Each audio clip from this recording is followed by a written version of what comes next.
Hello, my dear students. Welcome back to my channel Scholarly Minds and I hope you all are doing great. So ये हमारी MSD 2 यानी कि आधुनिक हिंदी काव्य की जो एग्जामिनेशन सीरीज चल रही थी उसका पार्ट 5 वीडियो है।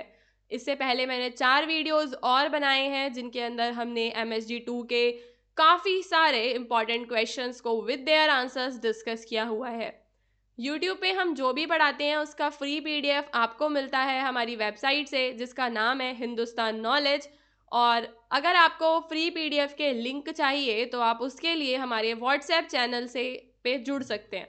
हमारे व्हाट्सएप चैनल पे हम सारी फ्री पीडीएफ के लिंक को अपलोड कर देते हैं और वहाँ से आप MSD 2 के 5 पार्ट्स का वीडियो का जो पीडीएफ है वो ले सकते हैं। उसके अलावा आपके MSD 3, MSD 4, 6 जो भी एग्ज़ाम्स हैं उन सभी एग्ज़ाम के गेस्ट पेपर्स हमारे पास अवेलेबल हैं। तो उसके लिए आप डिस्क्रिप्शन में दिए हुए नंबर पे हमें व्हाट्सएप पे कांटेक्ट कर सकते हैं और अपने गेस्ट पेपर्स को परचेज करके सारे के सारे क्वेश्चंस आपको एक जगह उसमें मिल जाएंगे। उनके प्रिंट निकलवा लो और उनसे पढ़ना शुरू कर दो। अब यहाँ पे आप मेरी स्क्रीन पे पहला क्वेश्चन देखो जो कि आपका मुक्ति बोध की काव्यगत विशेषताओं से जुड़ा हुआ है। तो क्वेश्चन कह रहा है कि गजानन माधव मुक्तिबोध जो कि हिंदी साहित्य के प्रगतिशील और प्रयोगवादी आंदोलन के एक महत्वपूर्ण कवि हैं, उनकी काव्यगत विशेषताओं के बारे में आपको इसमें बताना है। ठीक है, तो हम देखते हैं कि उनकी कविताओं में समाज, राजनीति, आत्मचिंतन और बौद्धिक संघर्ष का यथार्थपरक जो चित्रण है हमें वो देखने के लिए मिलता है। उनकी रचनात्मकता में विचार, संवेदना और भाषा का गहन समन्वय दिखाई देता है जिससे उनकी कविताएं अन्य समकालीन कवियों से विशिष्ट बन जाती हैं। मुक्तिबोध की कविताओं में हमें सामाजिक और राजनीतिक चेतना मतलब वो लोगों के अंदर सामाजिक और राजनीतिक चेतना जगाने का प्रयास करते हैं। उनकी कविताओं में हमें सामाजिक असमानता, शोषण, पाखंड और सत्ता तंत्र की आलोचना प्रखर रूप में मिलती है। वे निम्न वर्ग, श्रमिक वर्ग और संघर्षशील जनता की व्यथा को आवाज देते हैं। ठीक है, उनकी कविताएं हैं जैसे कि मैं जनता का आदमी हूँ। इन सारी कविताओं के माध्यम से वो जनता का मतलब पक्ष अपनी तरफ करने की कोशिश करते हैं और लोगों में वर्ग चेतना को क्या करते हैं, रेखांकित करते हैं। तो पहली चीज समझ में आ गई कि वो अपनी कविताओं के माध्यम से सामाजिक और राजनीतिक चेतना जगाने का प्रयास करते हैं। उसके बाद जो दूसरा पॉइंट है वो ये है कि उनकी कविताओं में हमें यथार्थवाद और प्रगतिवाद का चित्रण देखने के लिए मिलता है। उनकी कविताएं काल्पनिक सौंदर्य या भावुकता की बजाय सामाजिक यथार्थ और परिवर्तन की आकांक्षा से भरी होती हैं। वे पूंजीवादी समाज, नौकरशाही और सांस्कृतिक पतन की क्या करते हैं, आलोचना करते हैं। उनकी रचनाओं में प्रगतिवाद की वह चेतना है जो कविता को सामाजिक दायित्व से जोड़ती है। तो यानी कि उनकी कविताओं में हमें यथार्थवाद देखने के लिए मिलता है। जो भी मतलब समाज में उस टाइम पे प्रॉब्लम्स थी, समाज उस टाइम पे पूंजीवादी था और संस्कृति जो थी उसका पतन होता जा रहा था, तो उन सब के बारे में हम उनकी कविताओं में देखते हैं। उनकी भाषा प्रयोगवादी भाषा है, यानी कि वो जो मुक्तिबोध है वो नई कविता आंदोलन के प्रमुख कवि थे और उन्होंने भाषा और शैली में गहन प्रयोग किए हैं। जटिल काव्य संरचना, वाक्य संरचना उनकी जटिल है, शब्दावली उनकी गूढ़ है और अमूर्त भाव जो होते हैं उनको रूप देने वाले वाक्यांशों का वो प्रयोग करते हैं। विदेशी भाषा शब्द भी जैसे कि इलीट्स और बुर्जुआ जैसे जो वर्ड हैं, शब्दावली वो देखने के लिए हमें मिलती है उनकी कविताओं में। और प्रतीक और बिंबों की विशिष्टता भी मुक्तिबोध की काव्य भाषा में अभिव्यक्ति के गुण प्रतीक, चिंतनशील बिंब और जटिल रूपक मिलते हैं। चांद का मुंह टेढ़ा है कविता में चांद का प्रतीक बनकर राजनीतिक पाखंड और सामाजिक कुरूपता को उन्होंने यहाँ पे क्या करा है, उद्घटित करा है। ठीक है, आत्मसंघर्ष भी हम देखते हैं जैसे कि वे अपने अंतर्मन की कमजोरियों को, सामाजिक दायित्वों के प्रति असमर्था और नैतिक प्रश्नों से जूझते हुए दिखते हैं। अंधेरे में एक कविता है जिसमें वो बौद्धिक और व्यक्ति की आलोचना, आत्मलोचना, ठीक है, और वैचारिक द्वंद्व जिसमें हम देखते हैं कि वो गहराई से उसमें उभर कर सामने आता है। उसके अलावा तीखा व्यंग भी वो अपनी कविताओं में कसते हैं जो समाज में विडंबनाएं हैं। ठीक है, और समाज की पतनशीलता को वो उजागर करते हैं। भूतों का स्वागत और चांद का मुंह टेढ़ा जैसी रचनाएं जो हैं वो सामाजिक राजनीतिक विसंगतियों पर करारा व्यंग कसती हैं। हम देखते हैं कि वो आक्रोश से प्रेरित है। उसके अलावा मुक्तिबोध की कविता केवल संवेदना की कविता नहीं है, बल्कि वह चिंतन, विश्लेषण और वैचारिक मंथन की भी कविता है।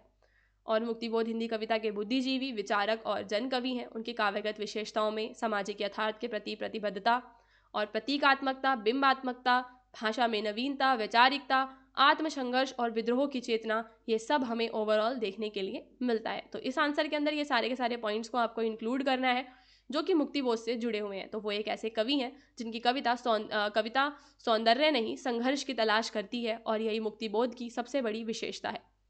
इसके बाद शमशेर बहादुर सिंह के काव्य का जो मूल स्वर है, आपको उसकी विवेचना करनी है, जो कि हिंदी साहित्य में वो भी नई कविता आंदोलन के एक महत्वपूर्ण कवि रहे हैं, और उन्हें हिंदी का सबसे सुसंस्कृत कवि या कविता का चुप संवाद और कलात्मक संवेदना का शिल्पी भी कहा गया है। उनके काव्य में सौंदर्य, प्रेम, संवेदना, वैचारिकता और भाषा की सूक्ष्मता का अद्भुत संगम हमें देखने के लिए मिलता है। शमशेर के काव्य का मूल स्वर संवेदनात्मक सौंदर्य बोध, प्रेम की आंतरिक गहराई और प्रगतिशील चेतना और कला में जीवन की तलाश के इर्द गिर्द ये सब हमें उन्हें देखने के लिए मिलेगा। ठीक है, समझ रहे हो कि मतलब सौंदर्य बोध कराते हैं वो। शमशेर की कविता में सौंदर्य की गहन अनुभूति होती है, ना तो वह केवल दृश्य रूप में होती है और ना ही केवल भावनात्मक, बल्कि अनुभव हम देखते हैं।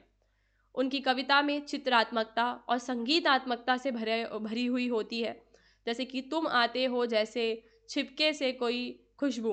ठीक है, तो इस तरीके में हम देखते हैं कि नैतिकता और मानवीय करुणा से वो जोड़ते हैं अपनी कविताओं को। उनकी कविताओं में हमें जो प्रेम है, प्रेम जो है शमशेर के काव्य का एक केंद्रीय भाव है, लेकिन यह प्रेम इंद्रिय जन्य नहीं, बल्कि अंतरात्मा की कोमलता और करुणा का प्रतीक है। उनकी कविताओं में हमें प्रेम के माध्यम से मानव संबंधों की महीन परतों को जो है उसको वो पूरा उद्घटित करते हैं। वह प्रेम एकांत में जन्म लेता है, संकोच में लिपटा हुआ, और कविता के भीतर धीरे धीरे वो खुलता है। तो सबसे पहले हमने उनके सौंदर्य बोध और कलात्मकता के बारे में बताना है, फिर हम प्रेम और करुणा के स्वर के बारे में बताएंगे। देन जो है आप बताएंगे आत्म संवाद और संवेदना की गहराई, यानी कि उनमें अक्सर एक भीतर की जो बातचीत है वो उनकी कविताओं में चलती है। एक अंतर्मुखी संवाद जो कविता को आत्मा की गहराइयों से जोड़ देता है। यह स्वर अत्यंत मध्यम परंतु संवेदनात्मक रूप से तीव्र होता है। प्रगतिशील चेतना और सामाजिक दृष्टि, यानी कि वो मार्क्सवादी विचारधारा से प्रभावित थे और एक प्रगतिशील लेखक संघ से वो जुड़ जाते हैं। मैं समाज के लिए कविता लिखता हूँ, वो ऐसा कहते हैं। उनकी कविता में हमें संवेदना के स्तर पर राजनीतिक समझ शामिल होती हुई देखने के लिए मिलती है। वो ऐसे सवाल पूछते हैं कि इस लोकतंत्र का क्या हुआ, काल तुझसे होड़ है मेरी। तो यहाँ पे उनकी एक राजनीतिक समझ जो है उसके प्रति उनकी संवेदना हम देख पा रहे हैं। उनकी भाषा जो है सूक्ष्मता है उनकी भाषा में, यानी कि वो शब्दों से चित्र रचते हैं जैसे कोई चित्रकार रंगों से करता है। उन्होंने उर्दू, फारसी, अंग्रेजी, हिंदी, इन सारी जो मतलब भाषाएं हैं इनका प्रयोग करा है अपनी कविताओं में। उसके अलावा लय और संगीतात्मकता, उनकी कविताओं में हमें लय जो है वो गहराई से बसी हुई देखने के लिए मिलती है। तो ओवरऑल आप निष्कर्ष में बताएंगे कि शमशेर बहादुर सिंह का काव्य एक भीतर की आग और बाहर की नमी का संयोजन है। उनके काव्य का मूल स्वर सौंदर्य और संवेदना की संशिष्टता, प्रेम की आत्मीय अनुभूति, प्रगतिशील दृष्टिकोण और भाषा की अत्यंत सूक्ष्म सजगता हमें उनके काव्य में देखने के लिए मिलती है। MHD 2 की सीरीज़ यहीं पे ख़त्म होती है। इसके बाद हम MHD 03 की सीरीज़ को शुरू करेंगे, जिसके अंदर एक वीडियो ऑलरेडी अपलोडेड है। आगे 2-3 वीडियोज़ में और लेकर आऊँगी MHD 3 के, तो आप लोग चैनल को ज़रूर सब्सक्राइब कर लेना।